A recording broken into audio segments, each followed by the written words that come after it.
So hello friends, हाँ कैसे हो आप सब। तो अपन कहाँ थे। ठीक है, तो अब अपन इम्पोर्टेंट क्वेश्चन की प्रैक्टिस को डिस्कस कर रहे थे, सीरीज़ को। इसमें अब अपन नेक्स्ट बात करेंगे कैंसर रिलेटेड, जिसमें अपना आ जाता अ, है ना, कैंसर रिलेटेड। जिसमें एक हफ्ता अपना cancer of breast, cancer of maxilla, maxillary cancer आ गया। और इसमें अपन को treatment technique of cancer of breast, treatment technique of medulloblastoma, मतलब ब्रेस्ट तो अपने आ ही रहा है, साथ में मैक्सिलो ब्लास्टोमा और आया हुआ है। और एक है अपना head and neck cancer, treatment technique head and neck cancer medulloblastoma. ठीक है, तो एक तो मेडुलोब्लास्टोमा और एक सी कैंसर है ना, cancer of breast, cancer of buckle mucosa. ये अपन को बक्कल म्यूकोजा भी दे रखा है, ये भी अपन को पता करना है, कैंसर ऑफ ब्रेस्ट। और एक है अपना कैंसर ऑफ प्रोस्टेट, ये भी अपन को ट्रीटमेंट टेक्निक याद रखनी है, कैंसर ऑफ प्रोस्टेट। और इससे रिलेटेड अपने और कोई से भी आते रहते हैं। ठीक है, अपन को और भी चीज़ें देखनी है। ये कैंसर तो अपन डिस्कस कर ही लेंगे, 1 मिनट। ठीक है, तो अपन सबसे पहले कैंसर ऑफ ब्रेस्ट पे आ जाते हैं। तो कैंसर ऑफ ब्रेस्ट अपना आ जाता है। कैंसर ऑफ ब्रेस्ट कैंसर के बारे में बताया करें तो breast cancer is the malignant tumour of breast tissue. ठीक है, ये क्या है, मेलिग्नेंट ट्यूमर है ब्रेस्ट टिश्यू का, मोस्ट कॉमन इन्वेजिव कैंसर है, second most leading cause of death of all over the women world wide. ठीक है, तो ये क्या है, मोस्ट लीडिंग कॉज है for the cancer death in a women world wide. Sign and symptom palpable lump. Sign and symptom में क्या आता है, ये अपना पैल्पेबल लंप होगा। ठीक है, तो इसके अंदर अपना क्या आता है, पैल्पेबल लंप आ गया। फिर अपना क्या होता है, पेन होता है, मतलब ब्रेस्ट में पेन होने लग जाएगा, निप्पल डिस्चार्ज, निप्पल से फ्लूइड डिस्चार्ज होगा, स्किन एडिमा, स्किन में रेडनेस, स्वेलिंग आ जाएगी, वो हो जाएगा। Risk factor gender most females. ठीक है, ज़्यादातर किसके परसेंट होता है, 1% मेल को होता है, और मेनली किस में होता है, फीमेल्स में होता है। Age increases as the women gets older. ठीक है, तो एज बढ़ने के साथ साथ क्या होता है, वुमेन ओल्डर होने लग जाते हैं। Menopausal history, early late menopause, अगर मान लो किसी का जल्दी या लेट मेनोपॉज हो जाता है तो उसकी वजह से भी ब्रेस्ट कैंसर होने के चांसेस रहते हैं। Child birth, first child after the age of 30 और हैविंग द नो चाइल्ड। ठीक है, अगर मान लो 30 के बाद में अगर चाइल्ड बर्थ होता है और हैविंग द नो चाइल्ड होता है तो इसकी वजह से ब्रेस्ट कैंसर बढ़ जाता है। Obesity, history of cancer, genetic factors, hormonal effect, 4 चीज़ें। ठीक है, history, genetic factor, history of cancer, obesity. Pregnancy of breast cancer feeding are protective against breast cancer. ठीक है, तो ये प्रेगनेंसी ऑफ ब्रेस्ट फीडिंग होती है, ये प्रोटेक्टिव होती है against the breast cancer. Investigation, diagnosis, screening mammography, screening mammography आ जाता है। Lab test, biopsy, systematic staging test, जिसमें कि chest x-ray, chest CT, bone scan, abdominal CT, USG और एमआरआई, ये सारी चीज़ें आ जाती है। ठीक है,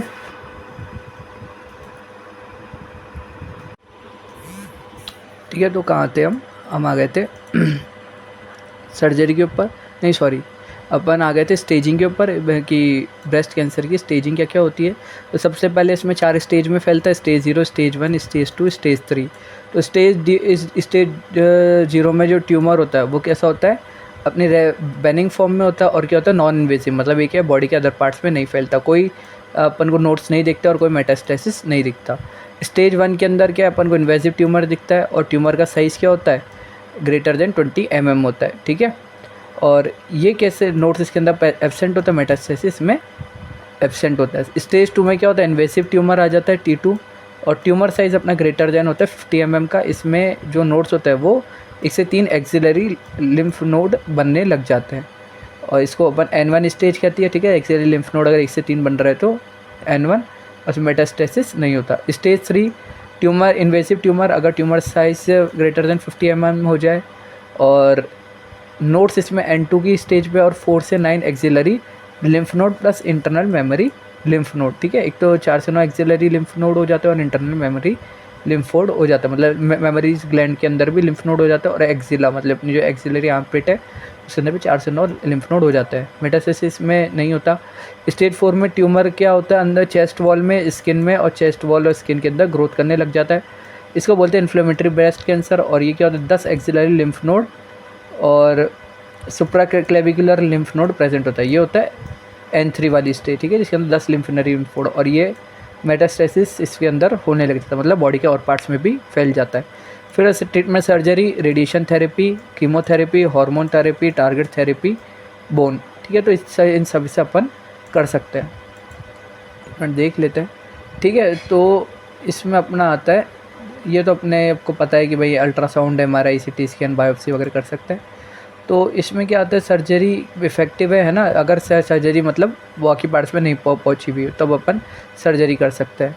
पार्शियल मैसेक्टोमी कर सकते हैं या फुल मैसेक्टोमी कर सकते हैं। Radiation therapy, systematic treatment, hormone therapy में जैसे टैमोफिक्सिन दे सकते हैं तो ताकि एस्ट्रोजन का इफेक्ट कम हो जाए, और कीमोथेरेपी भी अपन कर सकते हैं।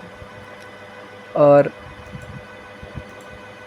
फिर इसमें आता है अपने पास, सर्जरी में आता है अपने पास एक तो breast conserving surgery, also called lumpectomy, और इससे होता है सेगमेंटल मास्टेक्टोमी। मतलब इसमें ब्रेस्ट को पूरा रिमूव नहीं करता है, लेकिन जहाँ पे जो कैंसर कंटेनिंग पार्ट होता है पूरे वो ब्रेस्ट का, वो रिमूव कर दिया जाता है। दूसरा होता है मेसेक्टोमी, इसमें अपन एंटायर ब्रेस्ट को रिमूव कर देते हैं। इसमें होता है सिंपल, जिसमें अपन पूरे ब्रेस्ट को रिमूव कर देते हैं।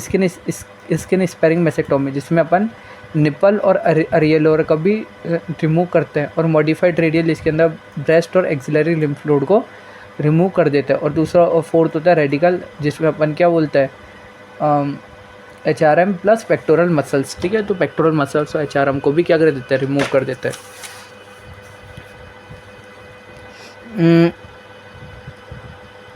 ठीक है। तो क्लिनिकल पोजीशन क्या होते हैं, पेशेंट को स्ट्रेट रखते हैं, मीडियल उसकी मिड लाइन में होती है, लेटरल मेटा एक्सिलरी लाइन में होती है, और इंट्रा 1 से 2 centimetre inferior to central atom into the central line to the into the mammary, ठीक है। ये तो अपना कुछ खास है नहीं।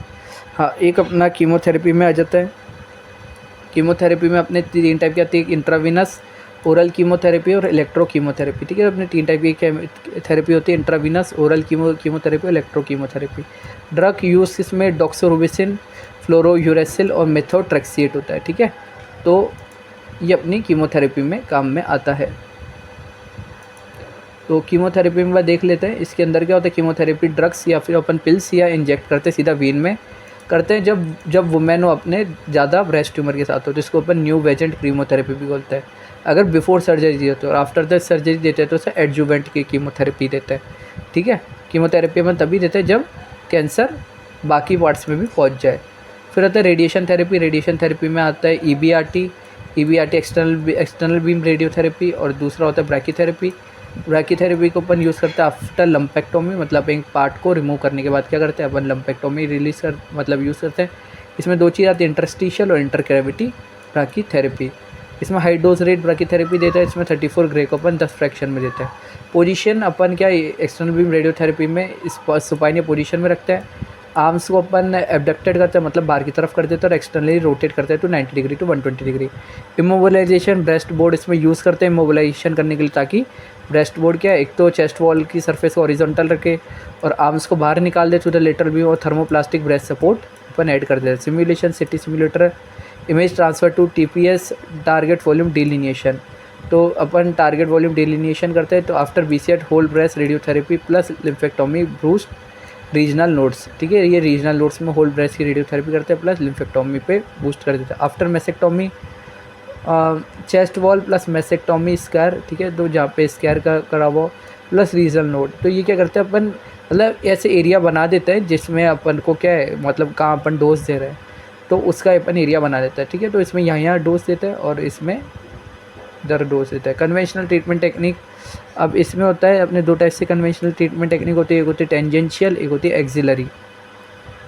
तो 10 सेंटीमीटर, तो इसमें टेंजेंशियल में आती है अपर, जो कि होती है सेकंड इंटरकोस्टल स्पेस, ठीक है। तो इसकी जो बता रहे हैं 1 centimetre above the breast tissue, तो अपर लाइन क्या बनती है, intercostal space, second intercostal space और ब्रेस्ट टिश्यू से 1 सेंटीमीटर अबव। और एक्सिलरी फील्ड क्या बनता है, थायरोक्रिकॉइड ग्रूव। लोअर के अंदर क्या बनता है, 2 centimetre inferior to the infra mammary fold, ठीक है। तो इंफ्रा मेमोरी फोल्ड होता है उससे 2 margin inferior, 2 centimetre margin inferior बन जाता है। और इसके अंदर क्या है, अपर बॉर्डर ऑफ, अच्छा, inferior aspect of clavicular head, ठीक है, एक्सिलरी फील्ड में। तो मीडियल इसमें क्या मिलता है, मिड लाइन, मिड स्टर्नम, और उसमें बोलते हैं मिड लाइन एट वर्टिब्रल पेडिल्सिस। और इसमें लेटरल क्या बनता है, इसमें ब्रेस्ट टिश्यू आ जाता है with in 1 centimetre margin mid axillary line, और इसमें क्या आ जाता है, medial aspect of humeral head, ठीक है। तो इसको एक बार आप देख लेना।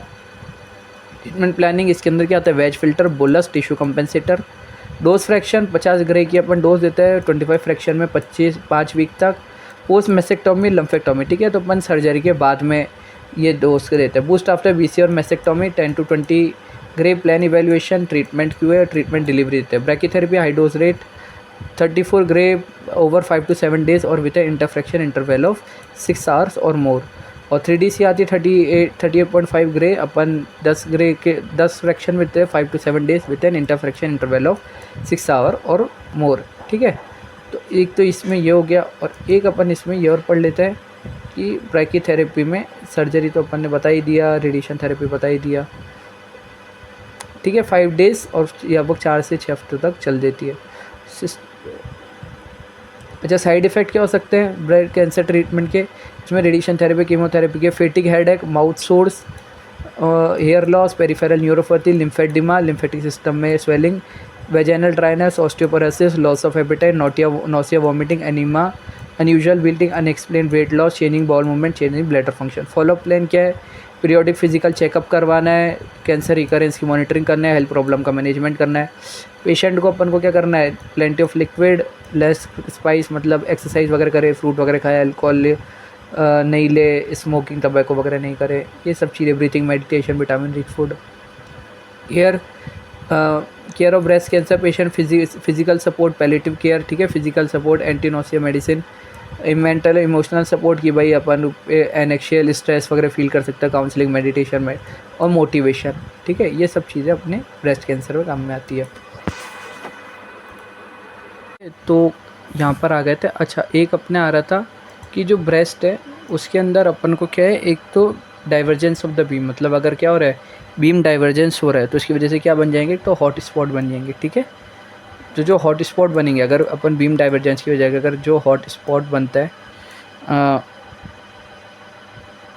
ठीक है, जो हॉट स्पॉट बनता है वो क्या बनेंगे, जो हॉट स्पॉट बनता है वो बनेंगे बिलो द स्किन, ठीक है। कहाँ बनेंगे, जो अपनी जो स्किन है उसके क्या बिलो बन जाएंगे टू द मैचिंग, और इसकी वजह से क्या होगा, फाइब्रोसिस हो जाएगा, ठीक है। तो फाइब्रोसिस की कंडीशन हो सकती है। The gap of 5 mm between SCR and tangential field can be given, ठीक है। तो अपन इसको टेंजेंशियली काम करते हैं, मतलब ये अगर अपना ब्रेस्ट है तो अपन क्या करेंगे, टेंजेंशियली ब्रेस्ट में देंगे, ठीक है। तो इसके लिए अपन एक 3 फील्ड टेक्निक काम में लेते हैं। तो 3 फील्ड टेक्निक का अपन यूज़ करेंगे for the treatment of cancer, breast cancer. तो 3 फील्ड टेक्निक में अपने क्या है, 3 फील्ड से आ जाती है ना, ये एक फील्ड, ये सेकंड फील्ड और थर्ड फील्ड, और ये जो अपने ऑर्गन OAR है, ठीक है, ऑर्गेनेट रिस्क है, उनको अपन क्या कर सकते हैं, हटा सकते हैं, क्योंकि अपने जो स्पाइनर वगैरह होती है वो क्या होती है, अपने ऑर्गेनेट रिस्क में आती है, ठीक है। तो अपने क्या ऑर्गेनेट रिस्क को रिड्यूस कर सकते हैं बाय 3 फील्ड टेक्निक। और इसके अंदर हाँ, फील्ड 3D कन्फर्मल रेडियोथेरेपी, इसके अपन 3D conformal tangential feed use कर सकते हैं ना, और 3 फील्ड टेक्निक, वॉल्यूमेट्रिक और डीप इंस्पिरेशन होल्ड, ठीक है, ये इस टेक्निक से अपन काम में ले सकते हैं। फिर इसके बाद अपने आता है कौन सा क्वेश्चन था, फिर इसके बाद अपने और कौन से कैंसर बचे थे, एक तो अपना हो गया था ये, फिर आ गया था अपना कैंसर ऑफ मैक्सिला, ठीक है। अपना नेक्स्ट क्वेश्चन क्या आता है कि मैक्सिलरी कैंसर के बारे में बात करेंगे। तो मैक्सिलरी कैंसर के बारे में बात करें तो मैक्सिलरी कैंसर में आ जाता है अपना, तो मैक्सिलरी कैंसर में आ जाता है मैक्सिलरी एंट्रम। ये क्या होता है, लार्जेस्ट साइनस होती है, ठीक है। मैक्सिलरी एंट्रम क्या होती है, लार्जेस्ट साइनस होती है। इसके अंदर हो सकता है, रिस्क फैक्टर क्या है, विंड नहीं, रिस्क फैक्टर, अच्छा, इंडस्ट्रीज, विंड या लेदर, ठीक है, लेदर, विंड या निकल या क्रोमियम की इंडस्ट्रीज से क्या हो जाता है, ये जो डस्ट आती है उसकी वजह से प्रॉब्लम हो सकती है। Symptom sinusitis, nasal discharge, blood bleeding, और इसके अंदर क्या होता है अलग अलग। अच्छा, इसमें क्या होती है, stage 3 spread to the subcutaneous tissue, ethmoid sinus, stage 4 spread to the orbital apex, brain, cranial bone, nasopharynx, cranial future, मतलब ये क्या होता है और भी जगह फैल सकता है। Symptoms increase elevation, no bound healing, ठीक है। तो अपन इसमें देखो, अगर कैंसर ऑफ मैक्सिला के बारे में बात कर रहा हूँ, ठीक है, अगर मैं कैंसर ऑफ मैक्सिला के बारे में बात कर रहा हूँ, तो कैंसर ऑफ मैक्सिला जो होता है वो अपने क्या होता है, ये अपने साइनस एरिया में क्या होता है, पेन होता है, ठीक है। तो अपने एक तो पेन होगा साइनस एरिया में, फिर अपना क्या होगा, एक अपना हेडेक होगा, क्या होगा, हेडेक। फिर एक हेडेक होगा और अपना क्या होगा, रनिंग नोज़ होगा, ठीक है, अपन को पता होना चाहिए, रनिंग नोज़ होगा। और फिर अपना क्या होगा, एक लूज टीथ हो जाएंगे, ठीक है, क्या होंगे, लूज टीथ। ये अपने केसेस होता है। अब इसके अंदर अपन क्या क्या यूज़ करते हैं, अपन एक्सरे ले सकते हैं, एमआरआई ले सकते हैं, ठीक है, एमआरआई हो गया, सिटी स्कैन कर सकते हैं, सिटी स्कैन। फिर उसके बाद अपन एंडोस्कोपी कर सकते हैं, फिर उसके बाद अपन पैट स्कैन कर सकते हैं, और फिर अपन बोन स्कैन कर सकते हैं। मैनेजमेंट इसमें आ जाती है अपनी सर्जरी, ठीक है, सर्जरी आ जाती है। सर्जरी के बाद आ जाती है अपने सर्जरी में कौन सी आती है, रेडियोथेरेपी। क्या आती है, रेडियोथेरेपी, ठीक है, क्या आती है, रेडियोथेरेपी। तो रेडियोथेरेपी में अपने 3 चीज़ आ जाती है। रेडियोथेरेपी में अपने क्या आती है, 3 चीज़ आती है। अपन 3D CRT ले सकते हैं, ठीक है, 3D CRT, तो 3D CRT टेक्निक यूज़ कर सकते हैं। कन्वेक्शनल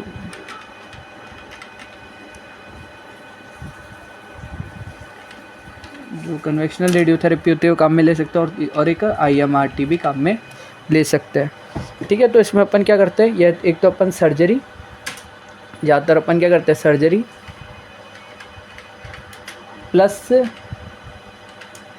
सर्जरी प्लस क्या कर देते हैं अपन, रेडियोथेरेपी, ठीक है, सर्जरी प्लस रेडियोथेरेपी यूज़ करते हैं। और इसमें अपन कंबाइन कर लेते हैं कीमोथेरेपी को भी। अगर कीमोथेरेपी, अगर ऐसा केस है कि अगर मतलब बाकी पार्ट्स में भी पहुंच रहा है, ठीक है, तो कंबाइंड कीमोथेरेपी भी अपन ले सकते हैं। और फिर अपन है कि ज़्यादातर इसमें क्या होता है, पोस्ट ऑपरेटिव ट्रीटमेंट को अपन प्रेफर करते हैं। कैसे ट्रीटमेंट प्रेफर करता है, पोस्ट ऑपरेटिव, ठीक है, तो आपको पता होना चाहिए पोस्ट ऑपरेटिव ट्रीटमेंट,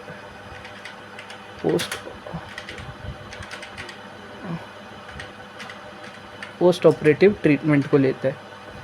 तो इसमें क्या होता है, पेशेंट सेटअप अपन सुपाइन में रखते हैं, मतलब पेशेंट को अपन ऐसे लेटा के रखते हैं, और क्या लगाते हैं, इमोबिलाइजेशन डिवाइस लगा देते हैं, ठीक है, अपन क्या कहते हैं, इमोबिलाइजेशन डिवाइस लगा देते हैं ताकि पेशेंट रुके।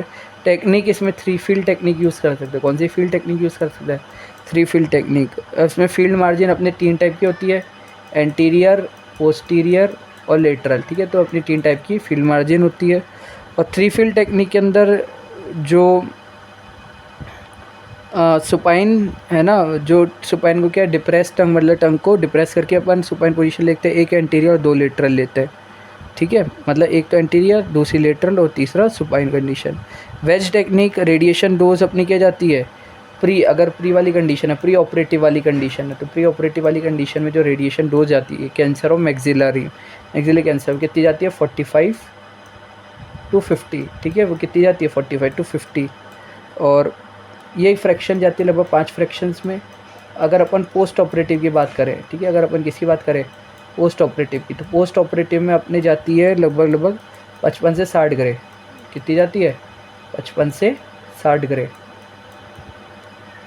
लगभग 55 से 60 ग्रे चली जाती है। और ये भी 5 से 6 वीक्स में, ठीक है, लगभग 5 से 6 वीक्स में। और फिर अपने आता है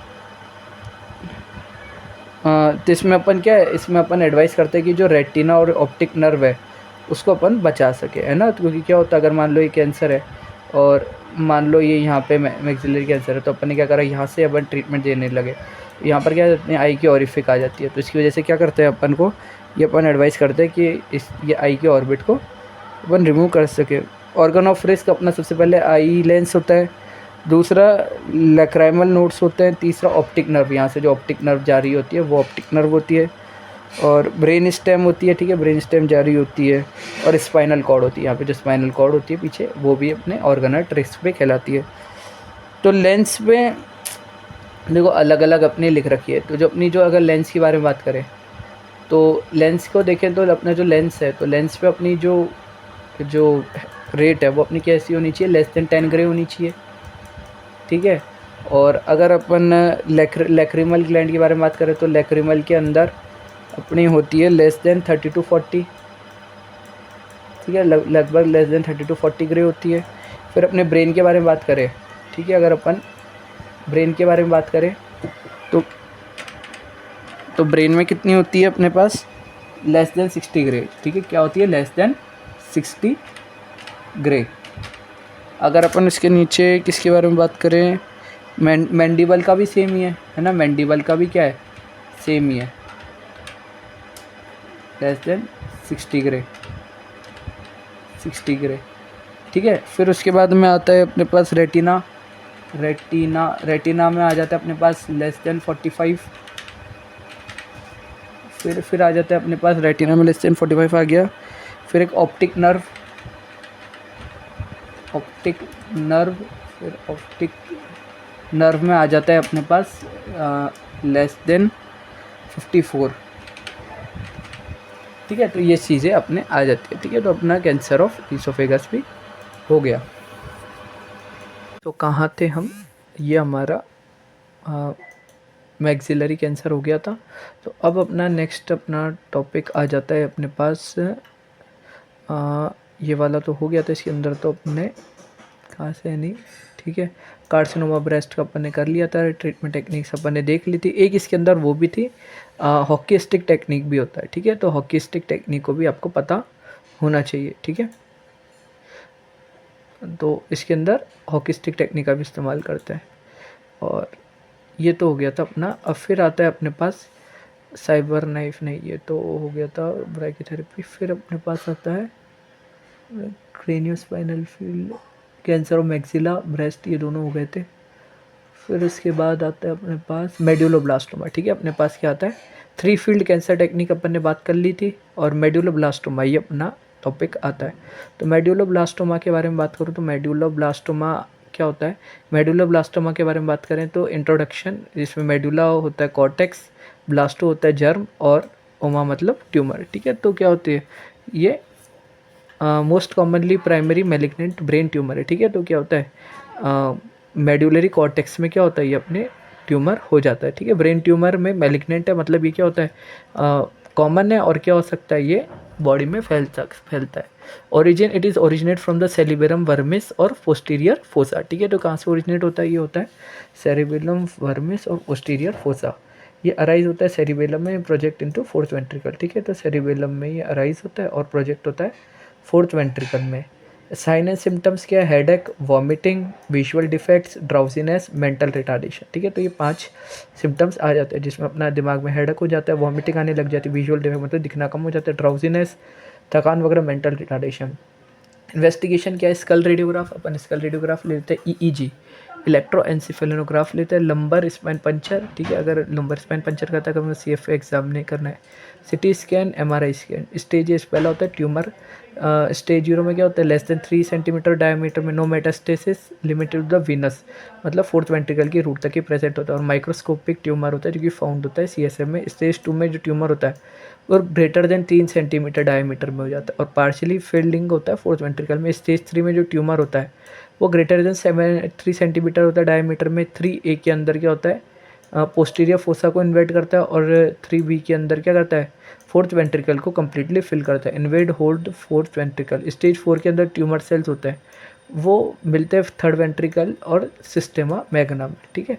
देखो स्टेज 3 में क्या होता है, पोस्टीरियर फोसा तक भी इन्वेड कर लेता है और फोर्थ वेंट्रिकल को फिल कर देता है, और स्टेज 4 के अंदर थर्ड वेंट्रिकल तक मिल जाते हैं और सिस्टेमा मैग्ना तक में मिलते हैं, और मेटास्टेसिस क्या होता है, आउटसाइड द CNS फ्लो कर देता है। ऑर्गेनाइट रिस्क क्या है, ब्रेन स्टेम, पिट्यूटरी ग्लैंड, ये अपने ऑर्गेनाइट रिस्क है।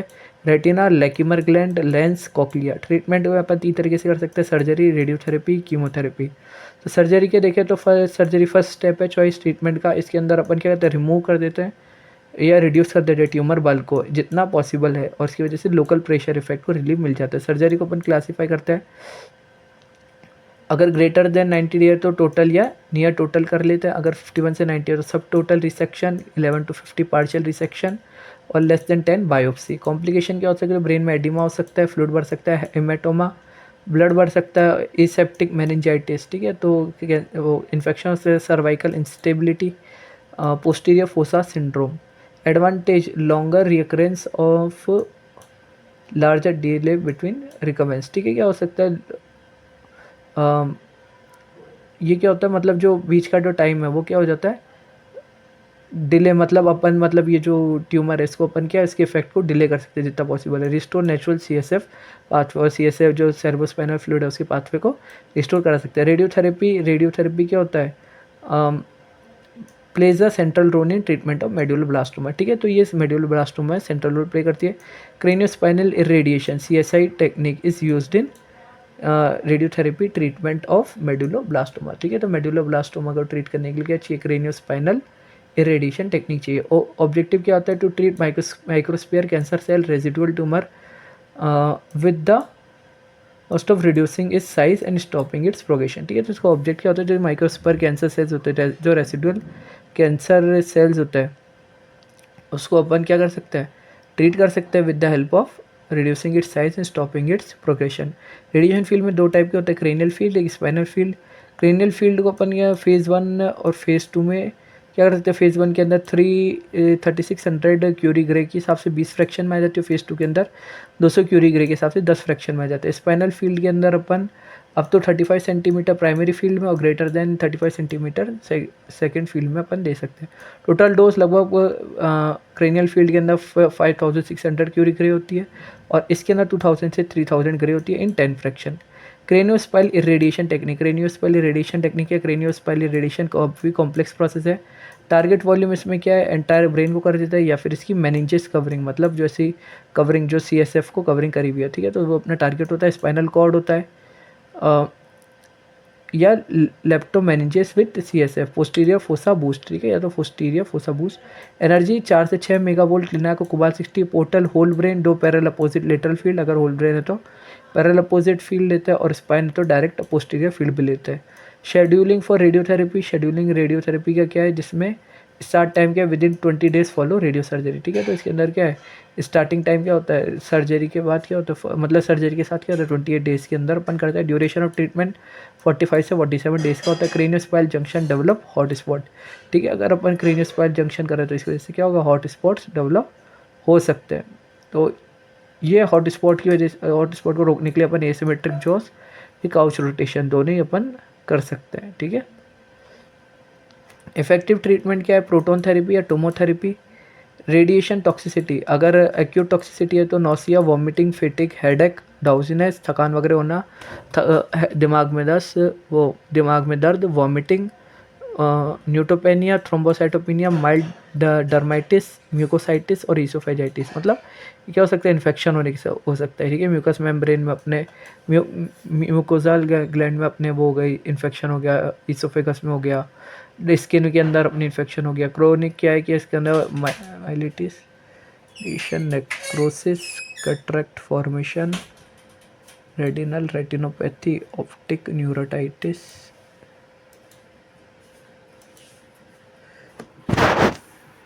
कंप्यूटर मशीन की वो कंप्यूटर सामान फैन चल ढका हुआ रहा है, इसलिए आवाज कर रहा है है। कितना। हाँ,